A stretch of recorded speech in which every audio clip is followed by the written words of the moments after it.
Isa, se você quiser, podemos começar. Bora então. Boa noite, galera, tudo bem? Sou Isadora Baes, vou me apresentar meio que rapidamente para vocês. Trabalho com direito já tem muitos anos, comecei aos 15, sabe aqueles estágios da Caixa Econômica Federal? Fiz um, só que eu fiz dentro da Justiça do Trabalho. Acabei conseguindo uma bolsa, segui na graduação, me formei em 2017, aí já quase 10 anos, e por muito tempo trabalhei com o direito criminal. Deixa eu só pedir uma desculpinha aqui pra vocês, que eu vou, qualquer coisa eu pauso pra trancar o cachorro, me avisem se ele estiver incomodando muito, tá? E aí fui pra esfera criminal por muito tempo. Quando veio a pandemia, começou a ficar um pouquinho mais difícil, porque, afinal de contas, não era tão da hora fazer uma atuação online, né? Apesar de que o direito também da pandemia pra cá mudou no Brasil, e todos os processos, tudo aquilo que tiver correndo no tribunal, tudo que a gente vai fazendo hoje é 100% tecnológico. Então, acabei por um acaso, por uma situação de Twitter mesmo, assim, de troca de Twitter, descobrindo que tinha uma banda de rap que estava com uma situação. Fui atender eles, era sobre sampleamento. Eles tinham sampleado, na verdade, o produtor fonográfico tinha sampleado 5 segundos de um violino, só que era de uma banda lá do Rio Grande do Sul, de rock. Então eles estavam sendo condenados, e era de fato, condenados não, né? Eu tinha uma ação contra eles disso, e era de fato, assim, um valor, a música monetizou muito, tinha tido muitos streams no YouTube.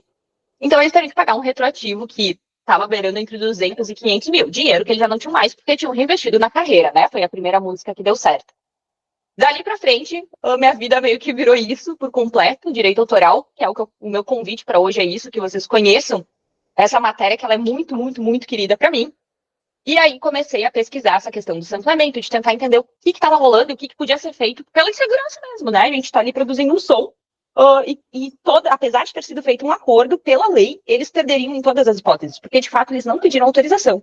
Fizeram um recorte e usaram ali pouquíssimos segundos, mas que configuraria o plágio, que configuraria tudo isso e a condenação. Toda condenação judicial, com o tempo, ela vai aumentar, né? Vai tendo juros de correção monetária. Então, desde a época que aconteceu aquilo, desde a época que a música foi produzida, foi lançada, pode levar 10 anos, às vezes, para ver uma condenação de fato, mas na hora que acontecer, isso vai retroagir. Então, tende a ficar assim, valores exorbitantes e destrói a carreira, destrói CPF de CNPJ de qualquer um, né? Daí para frente, entendi que não era dentro também, fui para a UFSC, cheguei aqui em Florianópolis, fui para a UFSC fazer um mestrado, exatamente visando estudar um pouquinho mais a questão do sampleamento, tipo, alguma modificação em lei para isso, né, entendendo que estava muito vinculado à cultura hip hop também, mas acabou que, apesar de no primeiro momento o Autoria Marginal surgir de uma parceria minha dentro do mestrado, como uma pesquisa mesmo, acabou que larguei mão aí da UFSC e decidi seguir nessa parte da cultura mesmo, né, ou seja, não ficar institucionalizando ainda mais esse tema, esse debate, e sim começar a trazer ele para outros espaços que não fossem jurídicos. Então vocês vão ver, né, dali para frente vim com escrita literária, para tentar também falar sobre esse tema a partir da literatura, comecei a fazer curadoria com uma galera de artistas, grande parte, alguns do direito também, mas que não saem a profissão, foram para a área da cultura, que são músicos também. Então a gente vem se unindo aí numa galera, inclusive quem quiser, quem tiver interesse em produzir obra literária, a gente está aqui desde já de portas abertas. E aí a ideia hoje em dia é essa, a gente produz obra literária, vive o direito autoral na questão da edição dele mesmo, né, que grande parte aqui também está cuidando da carreira, sabe que a burocracia fica inerente quando a gente está fazendo arte, ou pelo menos monetizando ela, né, e também atua ainda com os casos judiciais, de litígios, quando já aconteceu de fato algum problema, mas acho que a grande ideia é essa, se a gente conversa antes sobre, pouco a pouco a gente vai trazendo essas mudanças de lei, e evita também que tenhamos, né, problemas judiciais. Começar sobre lei em si. Nossa lei de direito autoral, acho que eu cheguei a mandar alguma coisa disso no grupo, ela tá para ser alterada. Isso é uma coisa que não tem, né? Já faz. Agora a gente está indo 28 anos com a mesma lei. E pensa em tudo de tecnologia, inclusive o próprio sampleamento veio, né? E pegou força no meio do caminho. Então a gente precisa fazer uma alteração. O Brasil não altera sozinho, tá, galera? A gente segue, assim como muitos países, o que a OMP, que é a Organização Mundial da Propriedade Intelectual, define. É globalizado, é um tema de direito globalizado, né? Tipo, a CLT é uma parada que tem a lei própria trabalhista do nosso país. A gente constrói ela, claro que vai vir alguma coisa de fora também, mas o direito autoral, como ele de fato é muito rápido e se expande muito fácil, hoje está de livre acesso, ela acaba sendo um pouquinho mais globalizada. Tem uma questão, a maioria que trabalha, eu acredito que já tenha dado alguma introduzida em alguma questão de leis de cultura, né? Qual que é a diferença? quando a gente para pensar em leis culturais, a cultura foi reconhecida como direito no Brasil em 88, quando veio a nossa Constituição, essa pós-ditadura aí, que é a nossa Constituição até hoje. Ou seja, antes de 1988, cultura não era um direito no país. Existia, mas não era um direito. Então não se tinha tanto fomento, formas de fomento, era pouquíssimo, não se imaginava essa lógica de editais públicos que sai, tem ali 3 milhões para distribuição. Não era uma indústria desse modo, né? Foi pequenos passinhos que a gente foi dando. A lei de direito autoral, não. Ela veio 100 anos antes do direito à cultura. Então, o direito de autor, que a gente chama, que é daquele que vai deter a autoria, já estava no Brasil em 1898. E por que é importante que a gente volte e fale um pouquinho da história da lei? O que estava acontecendo no país nessa época? A gente tinha, há 10 anos, assinado a Lei Áurea, bem recente, e estava passando pelas políticas de branqueamento. O Emicida vai falar muito disso em Amarelo, diversos artistas, né, hoje trazem muito isso para dentro da arte também. A gente estava vivendo o momento exato que a revolução, a esperança nacional ia ser o estrangeiro. Então, beleza, a gente vai libertar os indivíduos, deixando sem trabalho, deixando sem terra, e começa a criar várias leis que criminalizam, por exemplo, a vadiagem, que é o quê? Tu não ter uma comprovação formal de emprego. Não está desempregado, vai para uma colônia penal, a gente vai chamar estrangeiros, enfim, para estar trabalhando aqui, pegando bem ali, né, a questões industriais, enfim, esse crescimento. Então, na verdade, a gente já introduz o direito de autor no Brasil numa lógica completamente da Europa. Pegamos de lá e implementamos no nosso país. E a gente não, hoje, toda aula, tudo que a gente for falar, não interessa se é a Isadora que está escrevendo, se é a Letícia que está compondo uma música, quem está fazendo um grafite. O direito autoral, ele vai ser amplo para todas essas formas de arte, mas naquela época, ele vem realmente dos livreiros, tá? Ele vai partir da indústria, não dos artistas, feito pelos livreiros para dizer, a gente que tem a mão de obra, o trabalho, que dissemina, que isso, que aquilo, então a gente precisa de algo para nos proteger. É claro que a lei ela é feita para proteger a obra e o seu criador, mas quem colocou ela de fato em pauta foi a indústria. E isso a gente vai só vendo uma crescente, né? Até hoje ainda vai ser dentro da indústria que o conhecimento do direito autoral está mais segmentado. E aí questões bem práticas mesmo. A nossa primeira música mais conhecida, vamos falar bastante dela hoje, que é a Pelo Telefone. É alguém conhece?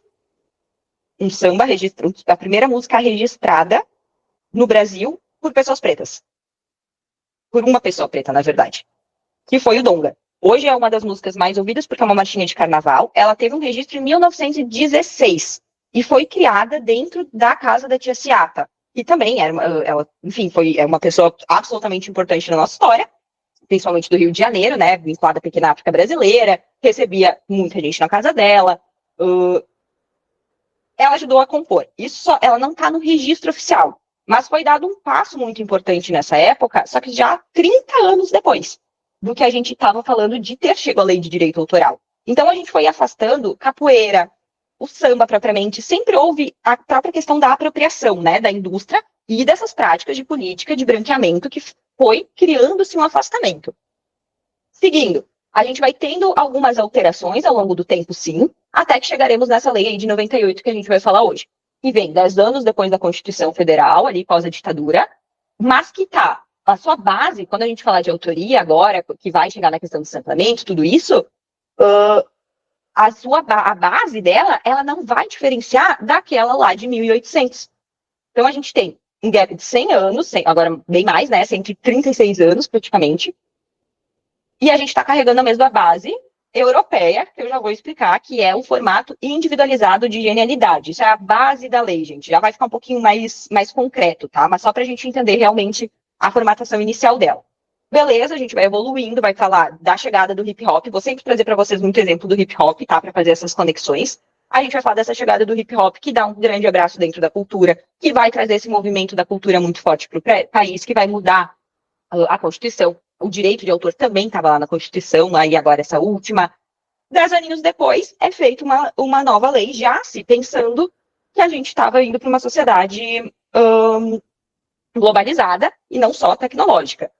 Porém, ainda assim, a gente está falando de uma lei analógica, ou seja, quando a gente está no dia a dia, nessa realidade, 2026, ali no grupo conversando sobre o dinheiro que se faz na plataforma digital, isso e aquilo, por que é tão difícil conectar o direito autoral e entender como isso funciona? Porque a gente está usando uma lei que foi criada e montada para impressão de CDs, impressão de discos, distribuição disso, logística disso. Então ela não vai se encaixar. E é por isso a necessidade da gente continuar falando dela, entendendo ela. E quando foi sancionada essa lei, que já tem mais de 30 e poucos anos, estava se baseando numa lógica de CDs, de discos. Não imaginavam um Spotify da vida. Não se imaginava isso, né? Então a gente tem uma lei muito antiga. Assim como bases dela são de mais de 100 e poucos anos, o restante é de mais de 30 anos. Por isso que essa dificuldade que muitas vezes a gente vai ter de entender por que a plataforma paga tão pouco, né? Porque a lei não está organizada para receber essa tecnologia ainda.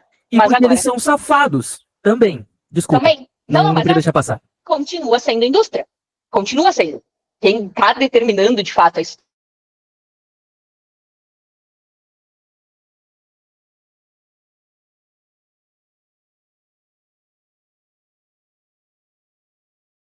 Correndo umas coisas a mais, mas vou seguir a ordem que eu coloquei, que a gente mandou ali para vocês. Bens. Por que bem? Oi, Isa, diga. deu uma travadinha um pouquinho aí entre a parte que você, depois que Eduardo falou, você respondeu um pouquinho aí, deu uma travadinha. Não sei se você falou alguma coisa importante, mas se não, pode seguir. Ah, não, ia seguir para o próximo, então. Entendemos mais um pouquinho Perfeito. assim a base da lei? Fechou. Os bens, gente. Por que bens é um dos primeiros temas que estão ali?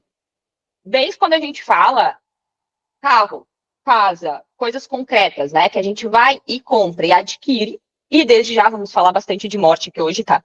Quando a gente morre, isso, se temos um bem no nosso nome, isso fica com a nossa sucessão, com a nossa família. Ou, enfim, tem uma lista ali que a lei vai dar, e claro, quem quiser pode fazer o seu testamento, né? Escolher para quem que tá deixando até certa parte. Mas, obrigatoriamente, se a gente morrer, aquilo que está vinculado ao nosso nome, ao nosso CPF, vai ser passado para a nossa família. Bens também são bens intelectuais dentro da lei. O conceito, ele é muito semelhante. A aplicação vai ser um pouquinho diferente, mas é a mesma coisa. Se entende e mundialmente que bens materiais e bens intelectuais são coisas que têm esta propriedade, que envolvem uma propriedade, ser dono de. Só que pensem comigo, quando a gente tem um mau uso da propriedade, não tem um movimento que vem e tenta modificar isso, ou tenta buscar uma brecha na lei? Tem o MST. E o intuito dele é que não se deixe terras e áreas paradas no nome, na propriedade de alguém, sem que esteja sendo usada pela sociedade, e voltando para a sociedade de alguma forma. Quando a gente fala de arte, a legislação, por um caráter mundial, já estipulou que ela não poderia ter essa duração para sempre de propriedade, que ela tem um limite. Não vai ficar com a mesma família. Então, Isadora morreu hoje. Quanto tempo minha família vai ter? Vai ficar mais claro depois que a gente vai falar de domínio público, mas morri hoje, deixei uma lista de obras. Hoje eu não tenho nada, não tenho apartamento, tenho carro. Realmente, eu só tenho os registros das minhas obras. Minha família pode pegar isso, vai fazer meu inventário e vai transmitir esse direito. Eles vão conseguir transmitir um dos tipos de direito que a gente vai falar daqui a pouco também. Na verdade, os dois, né? Mas o patrimonial de ganhar dinheiro é só por 70 anos. Só. Vai ficar 70 anos na minha família. Tudo aquilo que é minha arte monetizar. E desde que eles cumpram, né, com o dever legal aí, os passo a passo legal. Depois de 70 anos, obrigatoriamente isso vai ser para a sociedade. Não pode mais ter. Aí entra em domínio público, ou seja, não precisa mais deixar de pagar por aquele uso, tá? Mas voltando ainda um pouquinho. Os bens. É isso, o peso é igual. Na hora de uma questão judicial, sempre vai ser levado numa visão muito lógica e muito parecida com um carro ou com uma casa. A mesma coisa do registro, a gente não vai comprar não é nosso, né, de fato, se a gente não vai lá no registro de imóveis e faz aquele documento que vai ficar ali dizendo que a matrícula do apartamento X está no meu nome. Eu preciso ter um papel da propriedade material. Na arte também vai ser um pouquinho diferente. Eu não preciso ter um papel oficial, ou seja, vocês não precisam ir e registrar para aquilo tá gerando os direitos de propriedade daquela arte de vocês. Quando a gente coloca no mundo, e falando exatamente agora nos termos da lei, né, no que está escrito, a gente tem existe um direito em cima de uma criação do momento em que uma criação do espírito de alguém se materializa no mundo. Materializado ele, não precisa registrar ou ir em determinado lugar e fazer aquilo bonitinho. Por que é importante fazer? Exatamente para controlar o dinheiro que se envolve, para controlar que esse dinheiro está indo para a família, e tudo isso.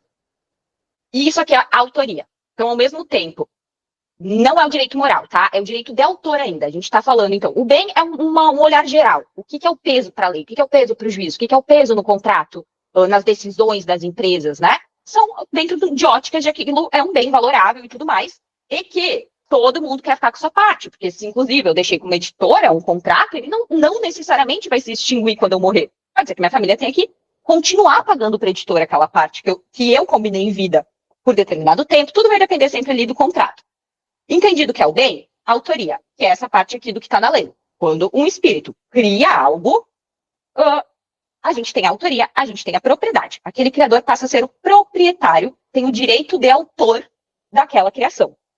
Mas é um pouquinho mais amplo que isso. Se a gente for falar de música, o direito de autor, ele está falando da composição da música e está falando do arranjo. Porque quando entra um produtor fonográfico, entra o intérprete, que pode ser tudo a mesma pessoa, tá? Só vai ter direitos diferentes. Mas pense em pessoas diferentes. O direito de autor está indo para quem compôs e para quem fez o arranjo. O direito conexo está indo para todos aqueles que foi necessário para materializar. Porque sozinho aquele autor não conseguiria materializar no mundo o fonograma em si, né? A obra fonograma dele musical. Eu, Isadora, escritora de livros, é um pouquinho diferente. Eu já consigo materializar um texto no mundo sem a ajuda de ninguém. Vai ficar feio no PDF? Direito sobre a obra difere do fonograma? Não também. Direito de autor é aquilo que vai estar em cima da obra e o direito conexo vai estar em cima do fonograma. Obra e fonograma, qual que é a diferença? Obra é escrita, fonograma é afixada, quando há fixação. Então, a obra na música, tá? Agora pensando somente na música. A obra é aquilo que se escreve e que se organiza como vai acontecer, que está gerando direito de autor. O fonograma é aquela gravação de fato. Aquilo que eu, Isadora, consigo ouvir do início ao fim, que vai estar na plataforma, o resultado final. Por isso que o direito autoral ele vai se abrir, né? E vai um pouquinho para o conexo ali, para o produtor, vai um pouquinho para todo mundo desse círculo, assim, dessa pizza que conseguiu criar aquela obra. Vai ficar repartido entre todo mundo. Mas ainda assim, voltando um pouquinho mais em autoria. E problematizando já aquilo que eu quis falar da lei lá de trás. Entendem quando a gente fala que a criação do espírito... a criação do espírito, ela está gerando uma obra.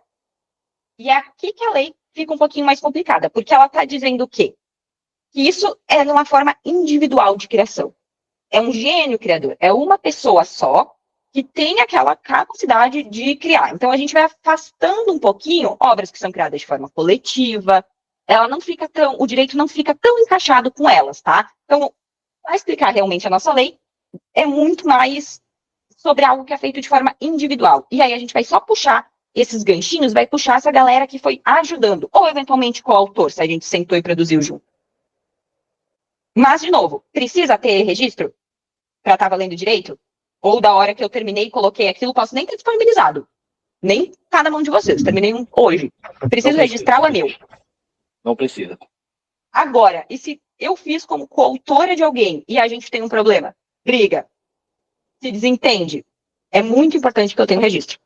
Porque se eu precisar, ou se eu for cobrada de alguma coisa, ou se eu precisar cobrar alguma coisa, eu tenho esse registro. Se eu também acontece alguma coisa comigo e aquilo se dissemina e começa a gerar muito valor, minha família, minha sucessão também tem um registro e consegue provar e pegar aquilo para si. Então não é essencial, mas é o ideal. E alguns tipos dos direitos que a gente vai ver agora, que estão dentro do direito de autor e dos conexos, tá? Não tudo. Pode falar, Eduardo. Assim, ó, a gente tava conversando sobre isso no grupo, acho que, não sei se estava presente, já foi um pouquinho antes de tu entrar, talvez. A gente tava falando que tem algumas pessoas ali que tinham comentado sobre a questão da biblioteca pública de registro, umas paradas assim, e a gente chegou ali naquela conclusão de que, se tu quer um registro rápido e fácil, grava um vídeo. Entendeu? Grava um vídeo de si mesmo cantando, ou lendo a letra, ou tira uma foto, alguma coisa que comprove a data, porque só isso daí já serve como prova de que tu criou a parada. Entendeu? Sim. Hoje, eu faço isso hoje em dia, tá? Eu tenho isso, tipo, no Whats, eu coloco no final do meu texto ali também, redigido por Isadora e boto a data e assino pelo Gov. Enviar para si mesmo, por e-mail ou pelo WhatsApp já funciona perfeitamente. Já fica tudo isso registrado aí. Ali certinho. Mas eu pretendo, hoje falamos disso, inclusive, um colega que trabalha mais direto comigo, na editora, cara, a gente precisa se organizar para isso. Precisa saber que cada lançamento de cada obra nossa, a gente tem que colocar no custo desse lançamento o valor de 100 e poucos, 300. Por quê? Porque é mais barato fazer agora do que depois, eventualmente, alguém não reconhecer aquela prova como válida. Pode ser que aconteça. A cabeça de juiz é bem doida, do judiciário também. Então, assim, o ideal é que a gente tenha. Mas, hoje eu não consigo ficar gerando esses registros sempre de tudo, como esse. Eu tenho a Abramos que vai puxar também para literatura, mas ainda assim, A gente vai falar do sistema de associações daqui literatura a é pouco. diferente, né? Literatura é bem Isso. diferente de música. Lembrando, gente, associação, ECAD, música, tá? É um sistema de gestão coletivo para música. A gente já chega aí também. Disso, alguém levantou a mão? E eu pensei que ia... O Herbert. Pode falar. Eu, no meu caso, quando eu termino de compor ela, faço, inclusive, a música, a melodia, eu já coloco a cifra no Cifra Club, que acredito que pode ser também colocado como prova, não pode? Tudo aquilo que a gente conseguir mostrar que veio, enfim, fomos nós que criamos, é uma prova. Seja uma foto, seja um cadastro online. O ponto é, existe a prova oficial para o judiciário, para o governo, e é esses lugares exatos para cada tipo de arte. Então, assim, o ideal é que a gente sempre siga esses que eles estão colocando, mas não significa que tu não vai conseguir o teu direito eventualmente. Eu tenho um caso que é de funk, talvez a gente não consiga, porque demorou muito tempo até entrar, e tem a questão de prazos também para requerer, né? Alguns, tipo, o direito patrimonial sempre tem um prazo. Se tu vê que, por exemplo, esse menino, ele vendeu e não sabia que não podia ser vendida a música, né? Então a música estourou, mas era uma criação dele e, de fato, nunca chegou dinheiro para ele, porque ele recebeu R$200. Mas ele tinha um vídeo no Facebook da produção dele, com a letra praticamente igual e com o beat também praticamente igual. Então, literalmente, como ele era menor de idade na época e recebeu esse valor e passou para frente e o bagulho deu certo, estourou real, assim, gerou muita grana, quando ele foi ver, ele tinha esse direito sim, mas a gente precisava provar que isso tinha acontecido há quase 10 anos. Então, por sorte, existia esse vídeo. Chegou a ser solicitado para ele, ele tinha 15 anos, se eu não me engano, quando isso aconteceu, foi tipo numa reunião tomando sorvete, num shopping. O empresário e o filho do empresário, que era o músico, né, o intérprete principal, que foi quem lançou a música de verdade. Deram uma grana ali na mão e falaram, tem que apagar tudo, porque, enfim, agora é nossa. E ele deixou esse vídeo sem apagar, ele deixou arquivado, sabe, no Facebook, que dava para deixar oculto pro público. E aí tava lá. Então, beleza. Não sabemos ainda, tá? Não tenho decisão. Mas eu acredito que isso vai ser considerado como prova. Agora, tem várias outras interferências que também já... Ele não vai conseguir garantir o direito autoral dele nesse caso. Vamos seguindo um pouquinho. Então, a gente tem a autoria, direito de autor. Produtor fonográfico aqui, galera que é mais intérprete, fica tranquila, leva como uma regra, tá? Depois a gente pode falar, assim, o que não se encaixa pro conexo. Mas quem não atua, talvez, diretamente como autoria de obra musical, mas sim como produtor fonográfico, intérprete e outras cifras ali que tem também, inclusive editor é uma delas, pode aplicar praticamente tudo isso também. Mas vou falar direito de autor o tempo todo. Dentro do direito do autor, ele vai ter duas ramificações, tá? O patrimonial e o moral. O que é o moral? Não tem a ver com dinheiro, gente. Tem a ver com o nosso reconhecimento como autoria e o nosso poder de escolha. Aqui começa a cair a questão do sampleamento. O direito moral é o que gera o meu direito de poder determinar como a minha obra vai para o público, onde, quando, tirá-la de circulação eventualmente. Então, se tem eu e 3 coleguinhas que criamos uma música juntos e dá um BO, qualquer um, em face do seu direito moral, pode pedir para barrar, para que caia a música. E não esteja mais. Todo mundo que compor aquela obra, que foi um criador daquela obra, pode estar solicitando, pode estar, a partir do seu direito moral, né, requerindo tudo isso. Inclusive, sempre tem que estar vinculado. O direito moral é aquilo que nos obriga a dar os créditos para o outro, que eu não posso dizer que algo é meu, sempre que foi ele, independente do que ele faz na obra. Isso mesmo. Todo mundo tem que ser reconhecido. Ah, mas e o ghostwriter? Daí é uma escolha. Mas é questão de ter o poder de escolha. Eu tenho coisas que não é meu nome. Eu escrevo coisas que são em pseudônimo. Tem uma galera que faz isso também. Então, assim, eu não preciso estar querendo estar vinculada à obra, mas obrigatoriamente eu devo ser. Pode ser por meio de outro nome, ou então pedindo para não aparecer, mas eu já tenho. Esse direito nasceu junto com a obra. No momento que eu coloquei ela no mundo, ele é meu. E aí eu tenho esse poder de decisão, e sou eu que vou autorizar as pessoas a usar ou não isso. Então, tem que pedir autorização. Ah, eu quero pegar 2 capítulos teus, enfim, quero pegar todo o teu refrão, mas eu vou mudar todo o resto. Pode? Se tu me pediu e eu falei, pode. Tá, isso aí, que prova o ideal é um contrato, mas também tá valendo o printzão, né? O ok do print. Falou ali que a pessoa consegue comprovar e tal, mesma coisa. O ideal é sempre pegar um termino dela, dizendo que está cedendo, porque ninguém pode estar... Ela está fazendo uma cessão daquilo, mas precisa pedir autorização. Senão está interferindo diretamente no direito moral. Usando esse próprio caso que eu falei ali para vocês. O direito moral foi completamente aniquilado aqui, porque quando foi gerado o registro na UBC desse funk, não se colocou o nome do criador de verdade. Por mais que ele não podia ter vendido, ele estava cedendo o que ele escreveu para um outro intérprete e um outro beatmaker trabalhar. Mas ele não estava passando de forma total para sempre para que o nome desse intérprete aparecesse como o nome de quem escreveu a composição. E o nome dele não está lá na UBC. O cadastro da obra, a existência real do registro, não está ali com o nome dele. Então, isso é uma interferência direta. O que significa? Que dentro do pedido judicial que a gente faz, a gente vai pedir para que caia a música. Eu não peço para que caia a música por uma questão de que se a gente está no corre do dinheiro, não tem sentido para mim parar de monetizar a música, sabe? Mas, se precisar pressionar, pede para a música cair, pede para tirar de circulação, inclusive produto físico, se quiser, pode estar fazendo esses pedidos também. Vai tomar uma série de decisões. E o direito moral, gente, ele não acaba. Não tem domínio público em relação a isso. Eu não preciso pagar mais, depois de 70 anos que a gente vai ver melhor. Mas o moral não tem fim. Ele não tem prazo para prescrever, eu posso a qualquer tempo fazer esse pedido no judiciário. Quando eu falecer, a minha família é quem vai passar a tomar essas decisões do que vinculado ao meu nome pode ou não pode estar acontecendo. Por isso a gente vê muita treta, um caso assim que eu gosto de acompanhar bastante, o inventário do Chorão, do Charlie Brown, que é do filho, parte dos direitos, e da ex-companheira. E é isso, aqueles dois herdeiros, a partir de agora, decidem tudo que é feito. Se vai sair documentário, vai sair uma cerveja, vai sair um livro, vai sair não sei o quê. Passa a ser decisão deles. E isso vai perdurar para sempre.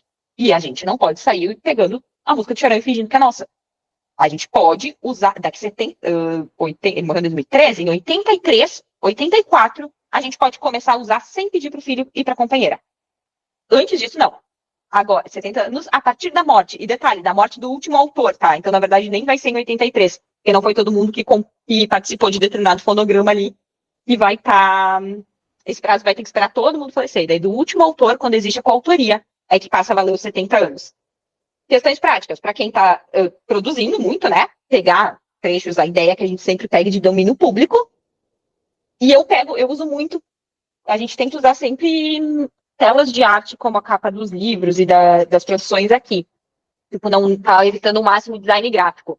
E aí, como sempre acaba a grana, nunca tem, na real, para ilustração, para contratar, de fato, artistas visuais que pintem as telas para nós, a gente começou a pegar obras em domínio público. Tipo, o MASP tem ali as telas já digitalizadas, de pessoas que já faleceram há mais de 70 anos, e aí não envolve coautoria, fica mais fácil de fazer a contagem do prazo. Então eu vejo ali, não preciso pagar, e não preciso estar pedindo autorização para a família. Mas o que eu tenho que fazer por conta do direito moral? Obrigatoriamente, aquela ficha catalográfica, a primeira folha do livro, eu tenho que estar citando quem que foi o artista daquela ilustração. Eu não posso fingir que ela é do designer da minha editora. Porque a gente tem que dar os direitos, os créditos devidos. Isso não acaba, isso não tem fim. E lembrando, aquele que criou praticamente todo o direito de escolha, tá? Por enquanto. Depois a gente vê a exceção. Por isso que samplear é um ilícito, em tese. E pode te gerar esse prejuízo, pode te gerar uma cobrança. Mas aí eu vou ter que falar uma coisa. Diga. Hip hop começou de roubo a lojas, entendeu? Deu apagão em Nova York, roubaram o instrumento de tudo quanto é loja e partiu daí a parada, tá ligado? As primeiras festas. Sinceramente, tudo que eu tenho aqui, tipo, desde Fruit Loops, todos os negócios, a rapaziada sabe como é que é, caiu do caminhão, entendeu? E tipo, se um dia uma música minha fizer muito sucesso e for sampleada, eu tô disposto a correr o risco, entendeu? Eu tô disposto a bater de frente e mandar real, tá ligado? Eu tive que ter toda a minha criatividade, eu enfrentei um monte de coisa pra estar onde eu tô e não nego. Quando me perguntam de quem que é o sample, eu vou lá e falo de quem que é, entendeu? Mas, sinceramente, olha, se eu reinventei a coisa, tipo, peguei, picotei, reorganizei, troquei, até ficar totalmente distante, mas extremamente distante e irreconhecível do que é o sample original, entendeu? Eu não vejo tanto problema assim, né? Eu acho que é bem difícil daí. Eu concordo. Eu acho que é bem difícil daí. Se tu samplear de um outro som de hip hop, dificilmente tu vai ter problema. Agora, sampleia, nesse caso que foi propriamente o rock mesmo. Tá ligado? Não, eu samplei de jazz, soul, né? O soul, mas aí que tá. Eu samplei de uma forma que não dá pra reconhecer facilmente da onde que é o sample, entendeu? De uma forma praticamente irreconhecível. Eu concordo totalmente com vocês, tá? E na verdade o corre é esse. O corre é como que a gente muda o textinho que tá na lei para que isso não seja mais obrigatório no caso do sampleamento. Mas tem que mudar o textinho que tá na lei. Senão, por enquanto, a gente ainda tá fadado, enfim, né? A ver decisões judiciais e ver uma galera sendo cobrada por isso. Pode falar, né? Tem bastante música nessa piada, né? Como? Racionais tem algumas músicas ampliadas, né? Total. E só depois de muito tempo foram conseguir autorização. Só depois que a parada estourou. Acho que essa parte da negociação vem depois, né? Se estoura uma música minha, eu vou procurar o dono do sample e vou negociar. Olha só, fiz um trabalho aqui que envolveu samplear a tua música, eu não te pedi autorização na época, porque eu não tinha cacife pra isso, não tinha condição de pagar, ou se fosse pedir alguma coisa, entendeu? Não tinha contato da tua gravadora, não sabia quem era, não sabia como te contatar. Agora que eu tenho como, tô aqui pra te oferecer, meu, ó, tantos por cento do que tá gerando essa música, já deixei separado o valor ali da porcentagem, e tá aí no acordo. Vamos dar ou não vamos, entendeu? É isso aí. Perfeito. O que não dá pra fazer, não gastar mexe em de todo o maluco. dinheiro. A Exatamente. gente sabe onde a gente pegou aquele trecho, aquele Exatamente, bagulho, tem que aquela parada. tem que estar pronto pra essa parada, entendeu? Na hora que estoura o bagulho e lembrar que tem uma porcentagem que é do fulano lá, mano. E entendeu? outra Da gravadora coisa, até também. no próprio cadastro, pode vir a ter, e também é um movimento que tem que ser feito, do próprio ECAD ter um sistema de tecnologia que a gente define ali, que a gente colocaria o nome da pessoa, saca? Eu não coloco. Mas, nem pode, mas eu acho que não pode sem o contrato de todo modo. Exatamente, por Tem isso que eu não organização. coloco. É isso aí. Então, tipo, seria algo que não demandaria esse contrato, não demandaria a burocracia, né? Fala aí, Jorge. Não tem uma brecha na lei que fala dos 4 compassos para ser plágio ou o sample não entra nessa? Porque assim, se você pega menos de 4, por exemplo, você sampleia 2 compassos de uma melodia, aí acho que trecho, tem uma coisa sobre trecho e essa história de 4 compassos, não? Tem limites. Lembra que eu falei limite ao direito de autor que se chama, mas não tem a ver com 4 compassos. O limite ao direito de autor, por isso que eu falei, o autor pode fazer quase tudo, mas pela mesma lógica de que dentro da arte é uma propriedade que tem que estar equilibrada entre o direito de quem cria e o direito da sociedade de se alimentar daquilo, desse tipo de propriedade artística, a lei também estabeleceu, para além do prazo de domínio público, a questão dos limites, que é, tipo, literalmente o se limita aí autor, criador, gênio criador dessa ideia. Calma, nem tudo tu pode fazer. Dentro disso, ela vai falar aqui na própria lei brasileira, mas isso a gente puxa lá da OMP, tá? Isso, o texto é exatamente igual. O que está na lei do Brasil é a mesma lógica que vem nessa questão mais globalizada da aplicação de direito autoral. O que vai dizer ali? Que, caso para a educação, por exemplo, hoje eu não estou com slide, porque eu estou bem na época de alteração deles, mas via de regra, eu atocho de música também. A gente vai vendo a aula e vai ouvindo umas paradas. Então, aqui eu tenho uma liberdade, eu tenho um limite de tal. Eu não preciso ir lá e pedir uma autorização, porque eu tenho um fim educativo nisso. Outros tipos de festa em específico também vai estar colocado ali, não necessariamente de festa, mas de contexto. E o pequeno trecho, só que é aberto desse modo, tá? Não tem relação com o compasso. A lei diz, mundial e brasileira, pequeno trecho. O que é pequeno trecho? Aí é a interpretação aberta de novo. Então, tipo, realmente, talvez o caminho mais seguro de sampleamento é esse. Não, quando monetizou, não gaste tudo, porque pode vir a ser cobrado. Talvez, porque por enquanto o pequeno trecho ele é totalmente aberto e está na mão do juiz. Aí pergunta quem que é o juiz. Um cara, um senhor de 60 anos? Via de regra? Geralmente não sabe de porra nenhuma sobre rap. Nem é ele que está dando decisão, é o assessor. Saca? Então, tipo, é aberto. Eu chamo isso de insegurança jurídica. A lei não deixa a gente seguro com a ideia, com a lógica. Pode ser sim. Por exemplo, eu tenho mais medo, gente, do direito moral até, tá? Porque eu fico tocando trecho de música dos outros vinculado aos meus textos. Então, o meu receio é que alguém não goste do texto e eu tenha vinculado a música dele ali, e aí eu pego em direito moral. Porque dinheiro também, se me cobrar, vai ver que eu não ganhei nada, logo não tenho que pagar nada. Mas, a gente tem que ter esse cuidado. Não, o pequeno trecho, ele é muito... Um caso que eu acho da hora colocar... Lembram do Sala Dança Eu Danço, do MC Lauzinho? Um funkzinho da antiga? Ele teve... Ele estourou por conta do Ronaldo, tá? Com a música de toque de celular, numa entrevista, um bagulho assim. A música estourou. Eis que o SBT faz isso tá na STJ, tá? Saiu agora recente essa decisão. O SBT foi lá e criou o programa. Se ela dança, eu danço. Colocou a música, o trecho da música na vinheta de abertura. E nunca pediu autorização do Lauzinho e nunca pagou também. Ganhou só grana, esse SBT entrou grana pela audiência, enfim, não sei como eles monetizam, mas diversas formas.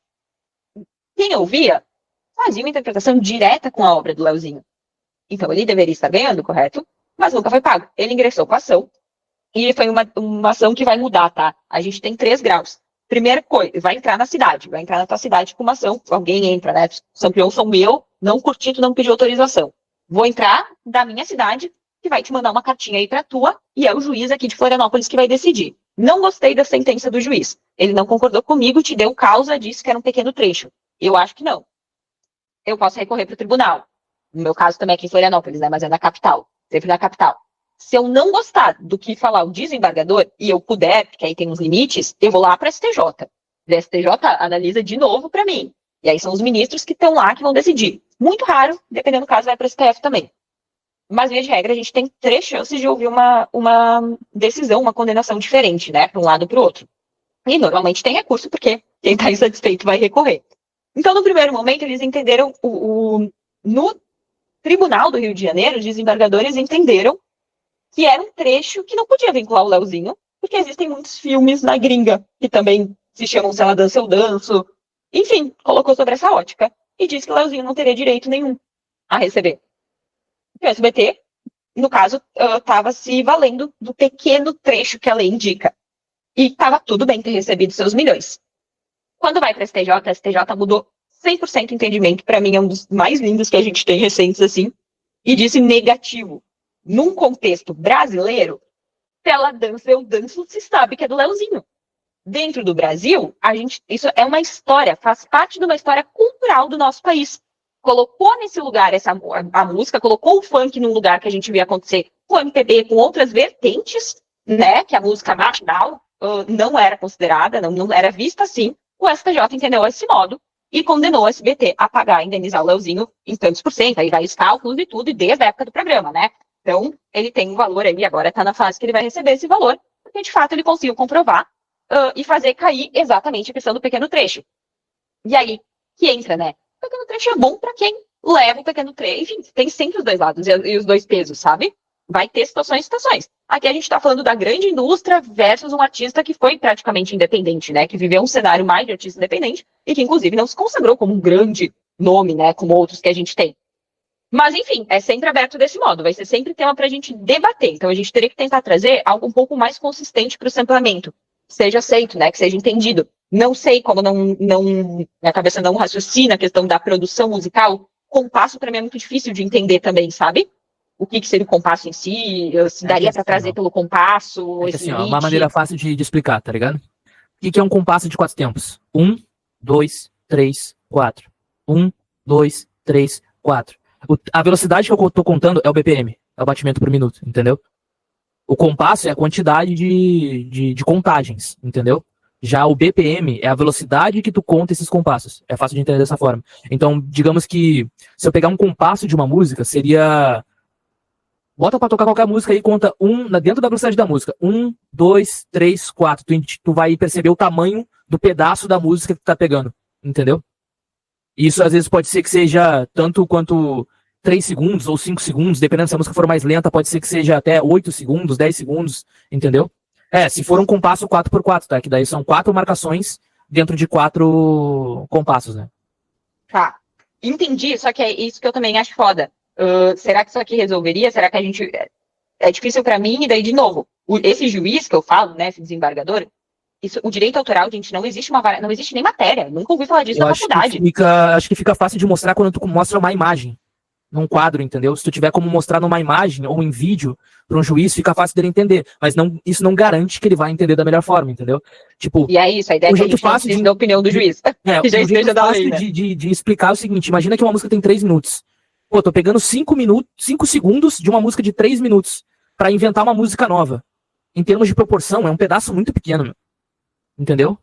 Porque também a música do artista não se resume àqueles 3 segundos. Mesmo que faça parte. Olhando por essa ótica, já mudou um pouco a percepção. Eu peguei, tipo, sempre que eu ficar com insegurança do que vai ser decidido, eu vou conduzir para o acordo, sabe? E aí, inclusive, nesse caso que eu comentei para vocês, que era 200, 300 mil, a gente conseguiu fechar por 10. Tipo, a gente entregou dali para frente a música, para 50% da música, né?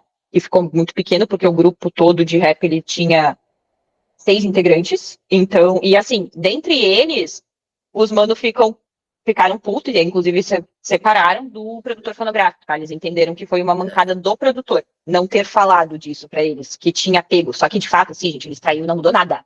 Eles traiu perfeitamente igual. Qual foi o argumento principal deles que me pegava, me dava medo, assim, Eles se separaram, então.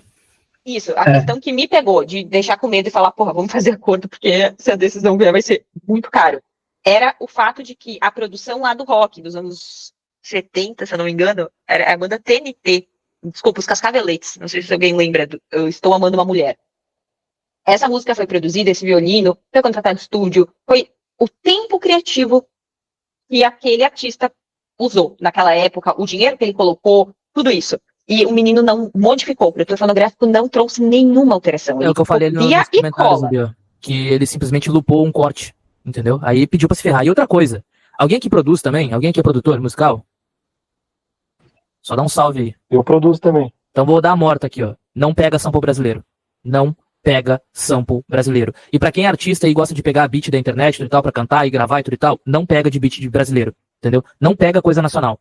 Pega lá de fora, que a chance de tu se incomodar é muito menor. Ainda existe, mas é muito menor. Porque daí o cara, pra conseguir fazer alguma coisa contigo aqui, ele tem que conseguir lá dentro do país dele, ir através da lei, toda uma burocracia pra contatar o lado de cá, pra daí se fazer alguma coisa e tirar. E outra coisa, vai estar no mercado daqui a música, não no mercado de lá.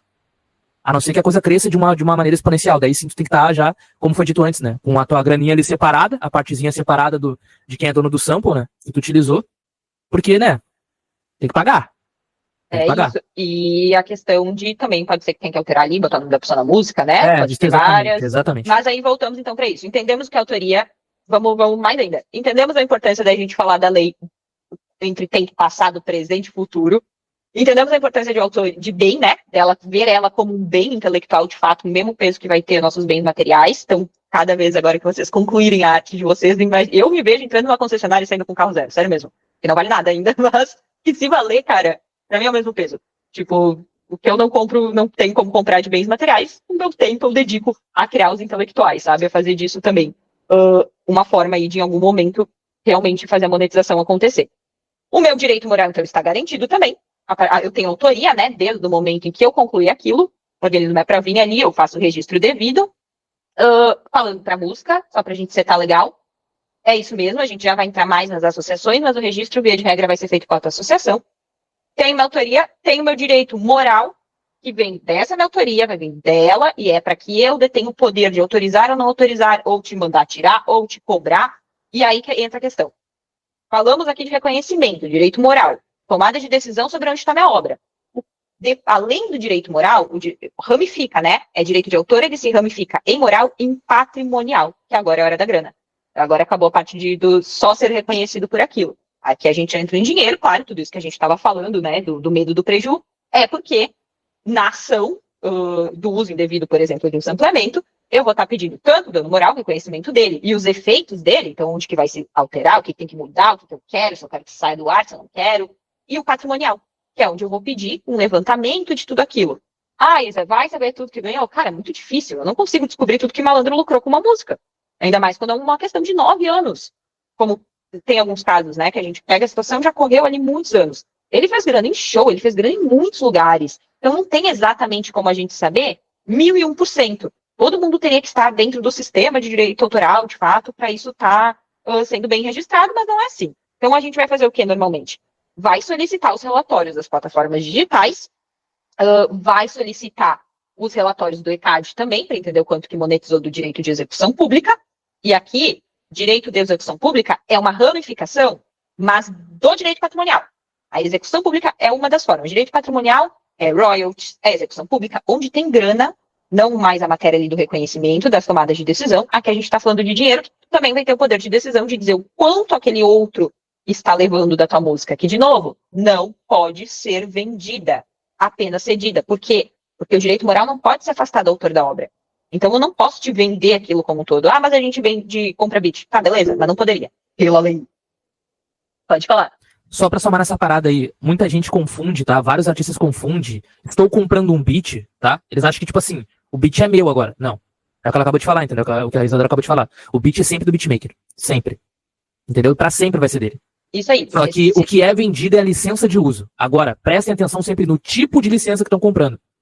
Verifica se é uma licença lease, que é aquela que tu pode usar por determinado tempo, ou pode usar e ficar ali até que alguém compre a exclusiva. A licença exclusiva é uma única pessoa, um único grupo que pode utilizar.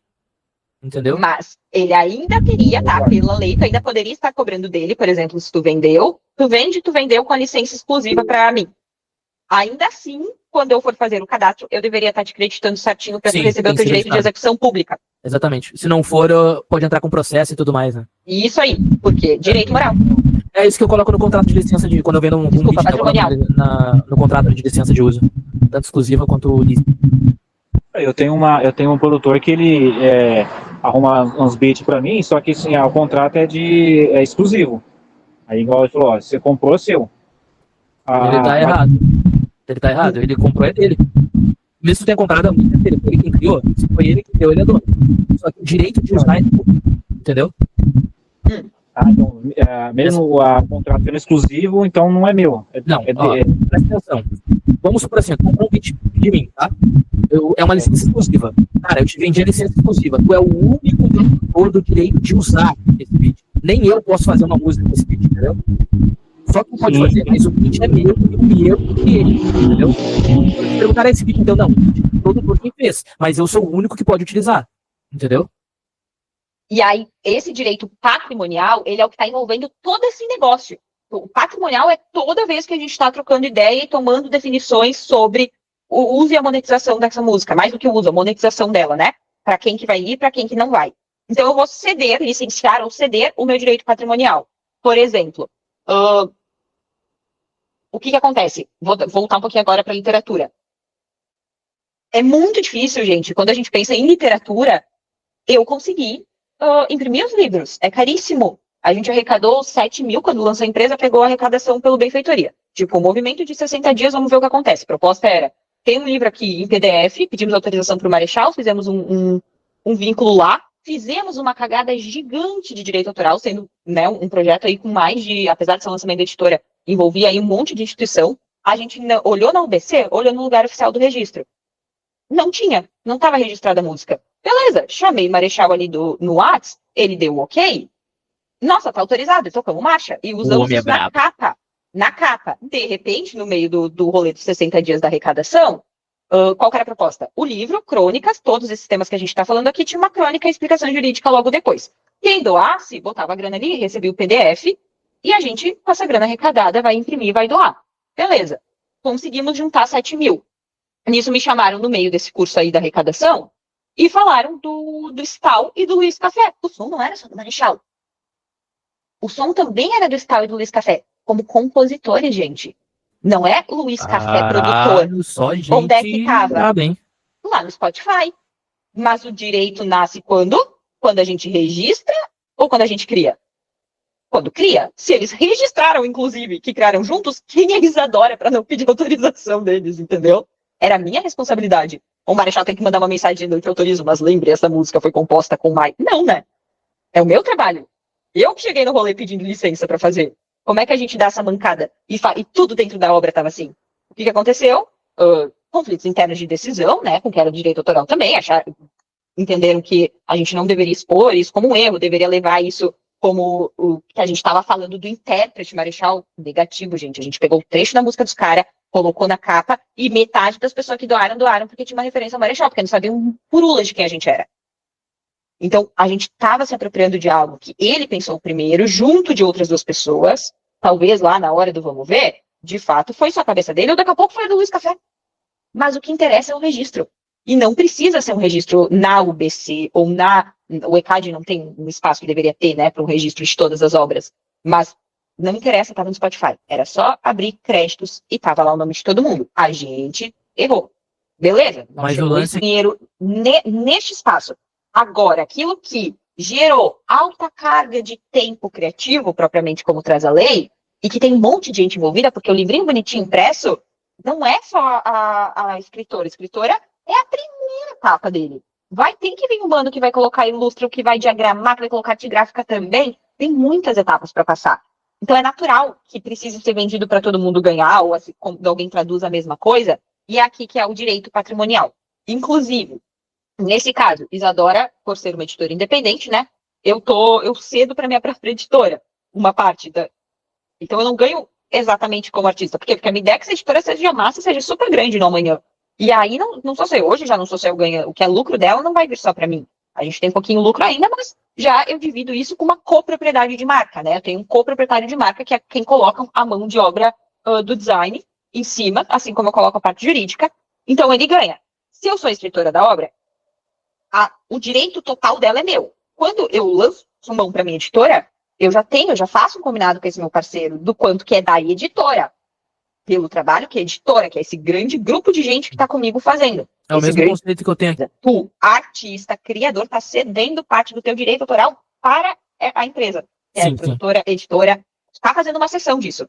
Amanhã, se tu vender a produtora, tá com quem? Vai continuar com quem? Entendeu? Quando, se eventualmente tu quiser organizar ela para vendê-la depois, com uma carteira de clientes, ou enfim, como tu decidir fazer, tu vai estar podendo tomar essa decisão. Tu pode estar encerrando a sessão que tu deu para ela, porque os novos donos dela não podem carregar a sessão das tuas músicas, então isso volta. Tu pode encerrar os contratos contigo mesmo. O que a gente faz é se organizar com a gente mesmo, mas lembrando, né, gente, botando pau na indústria e tudo mais, falando isso, eles que criam as regras, lá. Lembremos que, quando a gente se coloca como indústria, temos nós também que cuidar disso, como tu falou. A gente tem que fazer tudo aquilo que a gente está pronto para criticar quando vê que não é feito. Transparência, organização, né? Então, todos esses detalhes. Troca de ideia, negociação, se houver um BO, para tentar evitar um processo, evitar uma cobrança. Mas tem gente com mão.